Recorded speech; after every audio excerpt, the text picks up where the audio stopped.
ফের বেলাগাম আব্দুর রহিম বক্সি। সুকান্ত মজুমদারকে বেনজির আক্রমণ করলেন তিনি। কেন্দ্রীয় মন্ত্রীর কান কেটে নেওয়ার দাওয়াই মালদার তৃণমূল নেতার।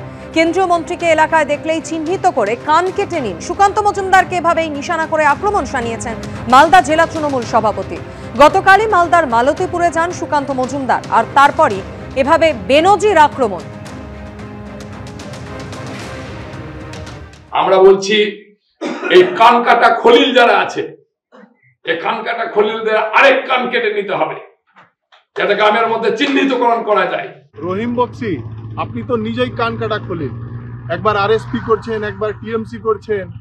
হ্যাঁ, সুকান্ত মজুমদার হচ্ছে বাঘের বাচ্চা। আপনার বিধানসভায় গিয়ে কালকে সভা করে এসছে। ক্ষমতা থাকলে আপনি কিছু করে নিতেন।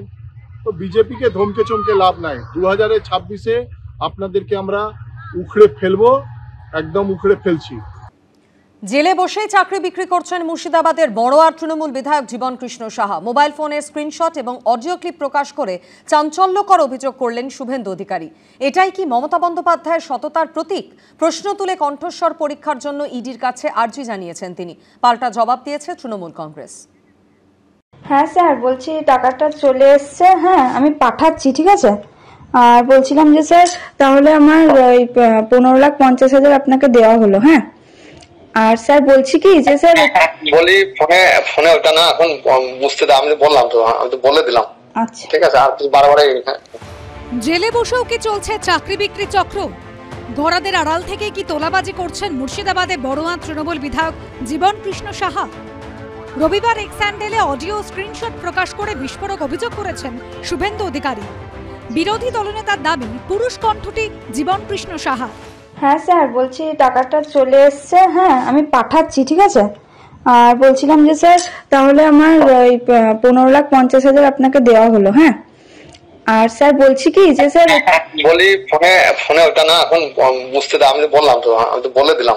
আচ্ছা ঠিক আছে, আর বারবার এক্সামের রেজাল্টেও যেভাবে প্রভাব খাটিয়েছেন, জেলে তো উনি ফোন ব্যবহার করছেন, জেলে গেলে কিচ্ছু হবে না, মমতা ব্যানার্জিকে সরাতে হবে। এই পার্থদের মতো চোরেরা, জীবন কৃষ্ণ সাহাদের মতো চোরেরা ইডি ধরে 5 দিন 10 দিন পিসিতে রাখছে তাদের কাছে, তারপরে তো জেলে পাঠাতে হচ্ছে। জেলে তো 5 স্টার ব্যবস্থা করে দিয়েছে।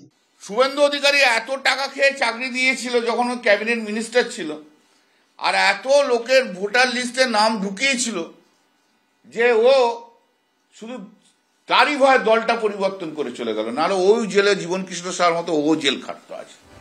শনিবার রাতে একাদশ দ্বাদশ শ্রেণীর শিক্ষক নিয়োগের জন্য কল ফর ভেরিফিকেশন তালিকা প্রকাশ করেছে এসএসসি, আর সেই তালিকা ঘিরে নতুন করে দানা বেঁধেছে বিতর্ক।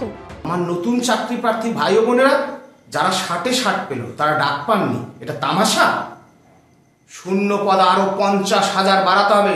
এই প্রেক্ষিতেই এদিন একাধিক অডিও ক্লিপ প্রকাশ করেন বিরোধী দলনেতা।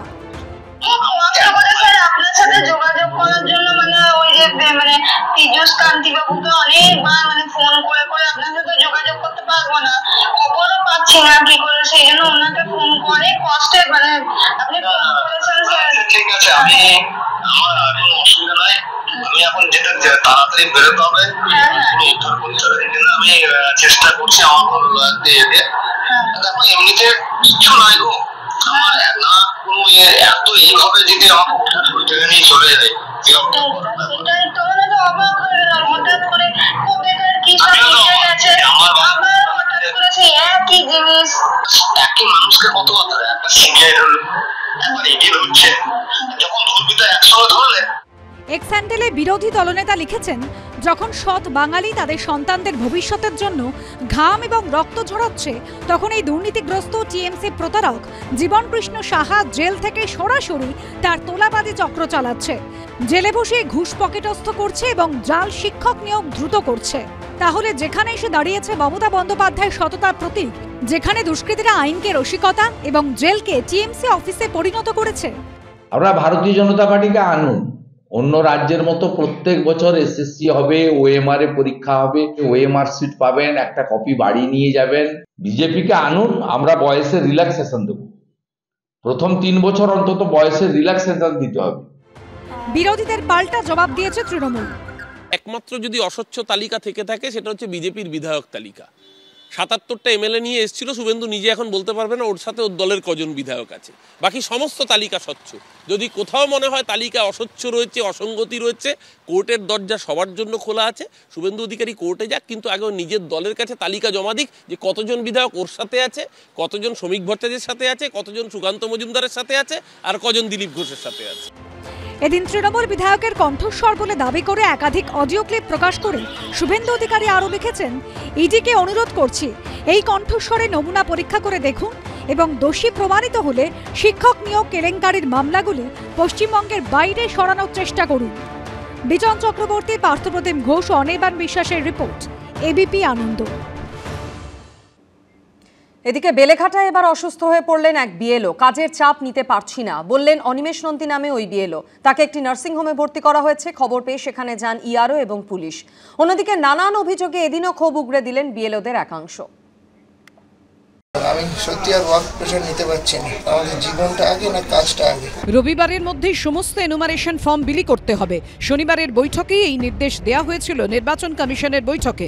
ফলে একদিকে কমিশনের বেঁধে দেওয়া ডেডলাইন, অন্যদিকে কাজের প্রচণ্ড চাপ, যার জেরে জেলায় জেলায় ক্ষোভ বিক্ষোভের পারদ চড়ছিল আগে থেকেই। আর এই আবহেই সুপারভাইজারদের সঙ্গে বৈঠক চলাকালীন অসুস্থ হয়ে পড়লেন কলকাতা পুরসভার 34 নম্বর ওয়ার্ডের এক বুথ লেভেল অফিসার।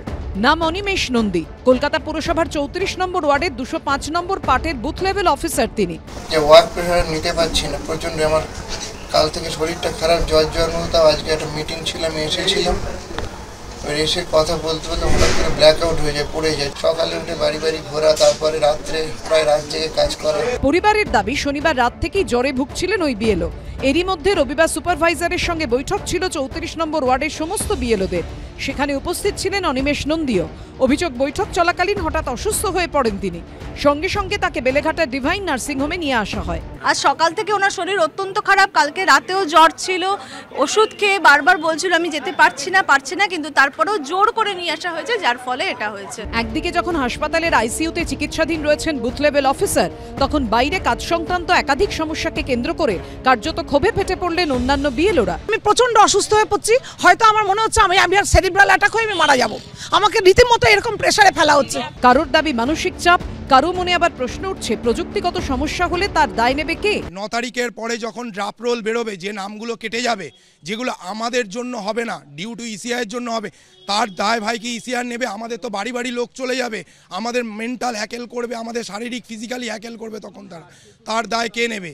একদিকে বিএলওদের একাংশের ক্ষোভ বিক্ষোভ, অন্যদিকে এই নিয়েও তুঙ্গে উঠেছে রাজনৈতিক তরজা। স্বাভাবিক তো, এই ঘটনা তো আমরা বারবার করে বলছি, বিজেপিকে ভোট চুরি করে জেতাতে হবে। তার জন্য 2 বছরের কাজকে 2 মাসের মধ্যে করতে হবে। এই অমানসিক পরিশ্রম হচ্ছে এক একটা বিএলওদের। অনেকের বয়স হয়েছে, স্কুল শিক্ষক, অনেকে ভালো করে হাঁটতেও পাচ্ছেন না, এখন বলছে ডেটা এন্ট্রির কাজও করতে হবে। তাহলে নির্বাচন কমিশন কি করবে? আমি ওই বিএলও সুস্থতা কামনা করি, তিনি ভালো থাকুন, সুস্থ থাকুন, দীর্ঘজীবী হন। আচ্ছা, বিহারেও তো এসআইআর হলো, বিক্ষোভ দেখেছেন, অসুস্থতা দেখেছেন, তো পশ্চিমবঙ্গে এত বিক্ষোভের কারণ কি? হ্যাঁ, প্রক্রিয়াটায় চাপ আছে, যারা কাজ করছেন চাপের মধ্যে কাজ করছেন। এদিকে পশ্চিমবঙ্গ সহ 12টি রাজ্য কেন্দ্রশাসিত অঞ্চলে এখনো পর্যন্ত কত এনুমারেশন ফর্ম বিলি হয়েছে তার তথ্য পেশ করল নির্বাচন কমিশন, যেখানে দেখা যাচ্ছে রবিবার রাত 8টা পর্যন্ত পশ্চিমবঙ্গে ফর্ম বিলি হয়েছে 99.42%। শিবাশিস মৌলিক, রুমা পাল ও দীপক ঘোষের রিপোর্ট, এবিপি আনন্দ।